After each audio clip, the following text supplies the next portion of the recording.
Bueno, y aquí estamos otra vez de vuelta. Dejamos una inquietud en el segmento anterior, que es cómo es visto los resultados de manera interna, ¿no? En el 2006, con la tarjeta de Quinta República, 4.845.480 con 41.66% de los votos para el comandante, y ahorita es el 43%. Ahí sí yo me detengo un poco, porque ahí sí estaríamos hablando que al punto de vista cualitativo se mantiene, digamos, el conglomerado, con un pequeñito crecimiento, el conglomerado de la revolución. O sea, la parte dura más bien subió 2 puntos cualitativamente. Obviamente que eso trasladado a números es mucho más. De 4 millones brincamos a 6 millones. Claro, porque hoy en día el padrón electoral es mucho mayor. No, sí, está bien, pero entonces, a pesar del padrón electoral, estaríamos hablando,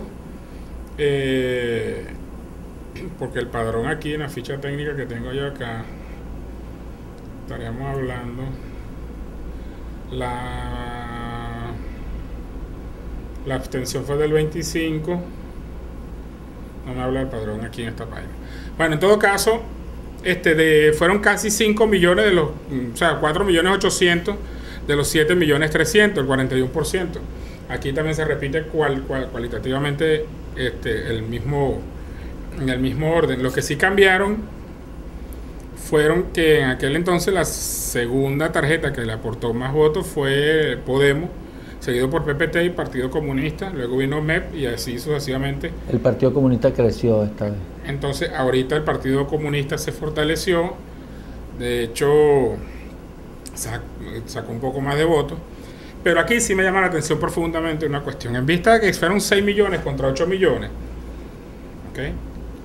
Y que fueron 55%, no fue el 60 y pico por ciento que tuvo Chávez en el 2006. Quizá voy a afirmar algo que es un poco temerario, pero si no es por los partidos aliados, no tanto que, o sea, teníamos comprometido el triunfo. ¿Me explico? Bueno, hay 6.343.000 contra 6.498.000.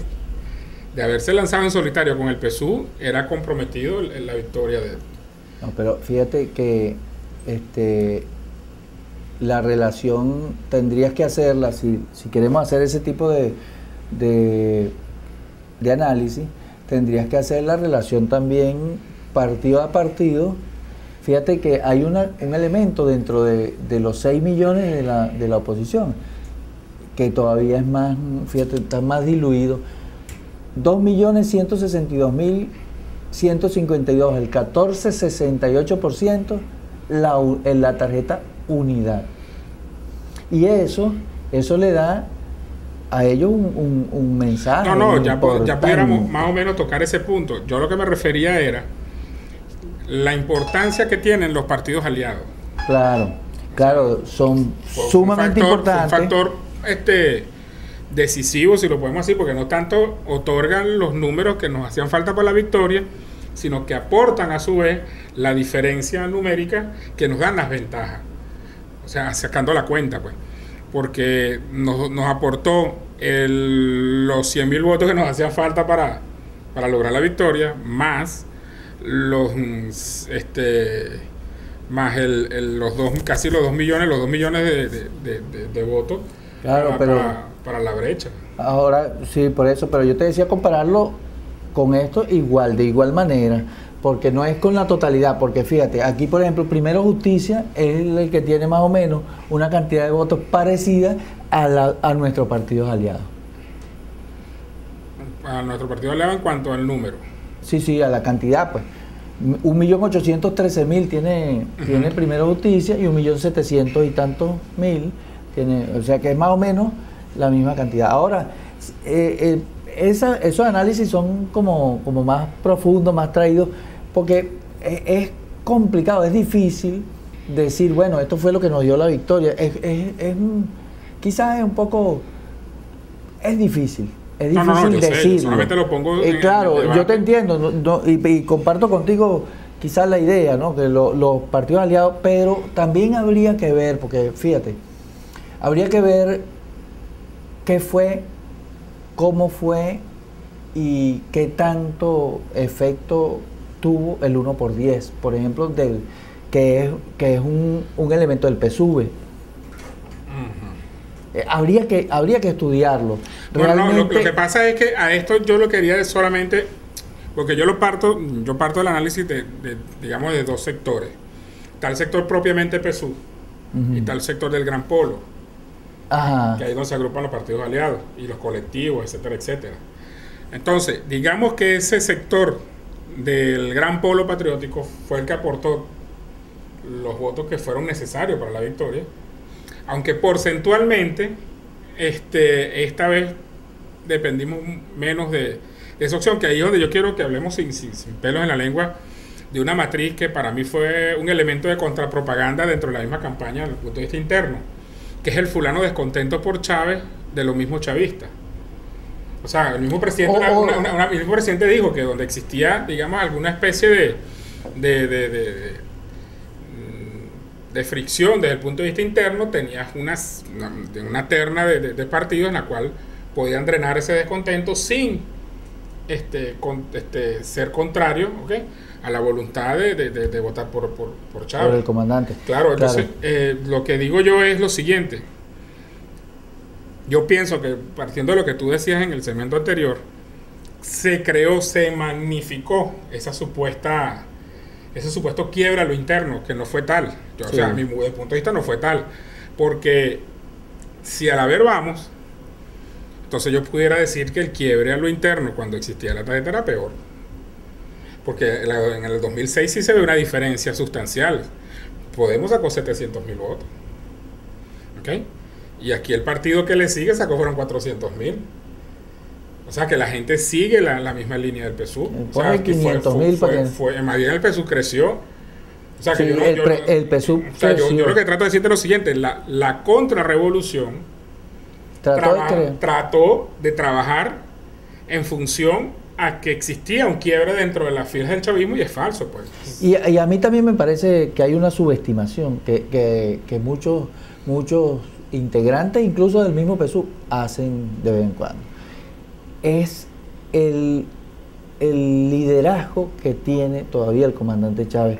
En muchos casos aquí dentro te expresan la gente, no, yo estoy descontento, no sé cuánto, pero cuando el comandante Chávez sale y dice hay que ir a votar temprano y hay que ir a dar, y entonces todo el mundo va y vota, y yo estoy descontento con el PSUV y tal, pero el comandante Chávez dice hay que votar por el PSUV y la gente va a votar por el PSUV. Esto lo traigo a colación por lo siguiente: mira, quizás no estamos adelantando en el punto que lo operaba para el próximo segmento, pero es que pasa lo siguiente: ese criterio de quiebre entre los mismos camaradas del chavismo han tratado de magnificarlo en todas las candidaturas a gobernación. Sí, en todas las campañas. En todas las campañas. No, yo pienso que la de Chávez, ellos fueron un poco conservadores y sin embargo, ¿no?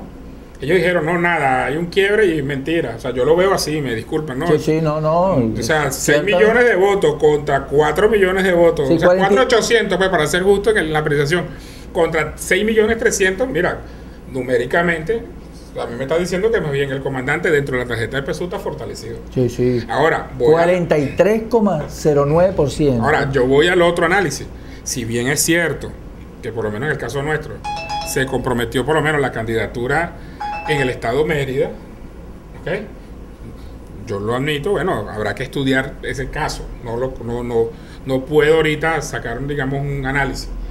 Claro, pero yo estudiaría todos los casos, Pablo. Se pueden estudiar todos, pero yo te puedo decir, no voy a decir cuál específicamente. Yo he estudiado a través del Twitter que llegan reacciones de manera pública, cuestión que me parece a mí un error, porque para eso existen los mecanismos de punto de vista interno para uno ventilar las diferencias. Claro. Pero bueno, cada quien es libre en este país de publicarlo y hacerlo, expresarlo, pues hacerlo expreso del medio que quiera, pues.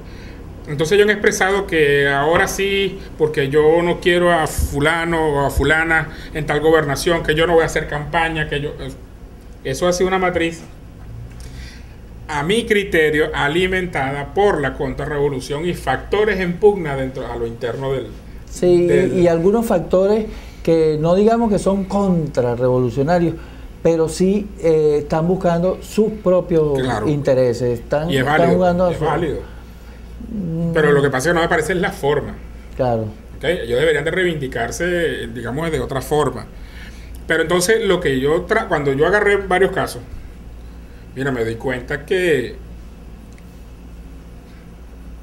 si existiera el voto castigo a lo interno de cada comando Carabobo estadal, tenías una serie de tarjetas como para tú drenar tu voto hacia Chávez sin fortalecer la tarjeta del PSUV, hablándolo claro, ¿no? Este programa va a ser así. Vamos a hablar de cuestiones claras. Y no fue tal.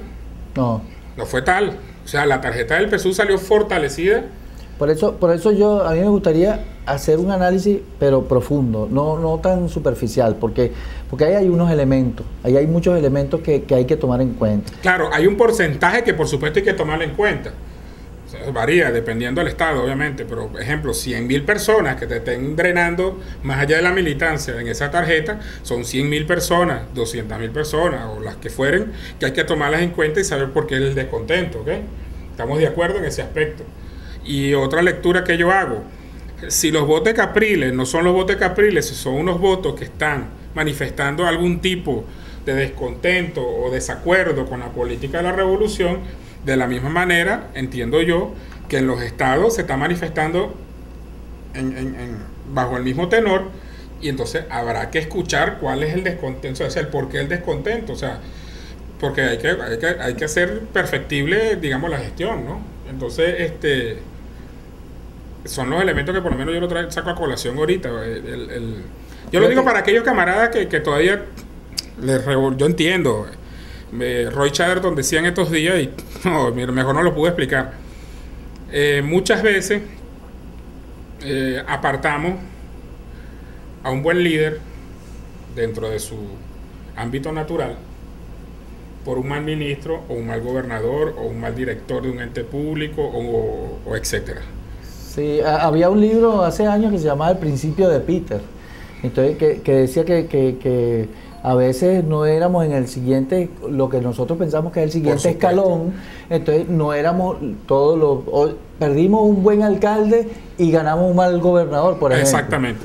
Entonces, ¿qué es lo que pasa? Bueno, yo te voy a decir una cuestión, el caso de Lara pasó así, ¿no? Porque él como alcalde se le puede admitir ciertos logros en Iribarren cuando estuvo, y sin embargo, eso para mí en lo que es no personal fue un pan y circo, y un pésimo gobernador Henry Falcón, pésimo. Sí, bueno, exacto, esa es de hecho, yo pienso que la campaña de él va a ser la campaña de la borrachera, eso hace alcohol y borrar de la memoria a la gente, y que la gente se olvide que él nunca pavimentó ni que nunca... Sí. Pero fíjate, a veces no entendemos eso, y en muchos casos por esa apetencia, por ese apetito personal, que yo quiero ir más arriba y porque soy yo y tal, y no nos damos cuenta de lo que estamos haciendo, de lo que estamos pisoteando y de lo que estamos... No sabemos dar ese paso al otro, y es complicado. Eso lo vamos a ver aquí mucho en la campaña. Lamentablemente vamos a tener que confrontar, que ver muchas de esos debates viendo esas cosas, ¿no? Bueno, vamos a dejar para el próximo segmento cuáles van a ser nuestras expectativas con respecto a lo que está por venir, pues que no sabemos todavía si dependiendo de los casos, pues a quienes ratifiquen como candidato a gobernador y a quienes van a colocar por lo menos a alguien nuevo allí, pues. Volvemos al caso de Lara. Asumo yo, por lo menos el caso de Miranda, que Elías Agua ya es un hecho que va como candidato a la gobernación de Miranda. No sé, creo que Diosdado Cabello va a la gobernación de Monaga. Luis Reyes a la gobernación de Lara. Arias Cárdenas a la gobernación de Zulia. Y el camarada Francisco Melián a la gobernación de Carabobo. Esos son los pronunciamientos que hasta ahora yo sé. Que hasta ahora sí hemos escuchado. Ahora falta ver cómo van a quedar las gobernaciones. Yo, en mi criterio personal, yo les pediría a todos los compas de todas estas regiones que se detengan en el análisis objetivo y dejen de ser un poco subjetivo. Por tanto, hay cosas muy interesantes que tomar en cuenta allí antes de volvernos viscerales y dejarnos cegar por intereses que incluso son ajenos a nosotros. A veces respondemos a intereses de terceros y no nos damos cuenta. Entonces, bueno, vamos al otro segmento y quizás vamos a ver qué es lo que va a ser la campaña, cuál va a ser nuestra expectativa de la campaña para las elecciones de gobernadores, que ya están listos. Ya para el viernes tenemos cada quien su candidato a gobernador y nada, hay que consolidar la revolución y ver qué es lo que se puede hacer.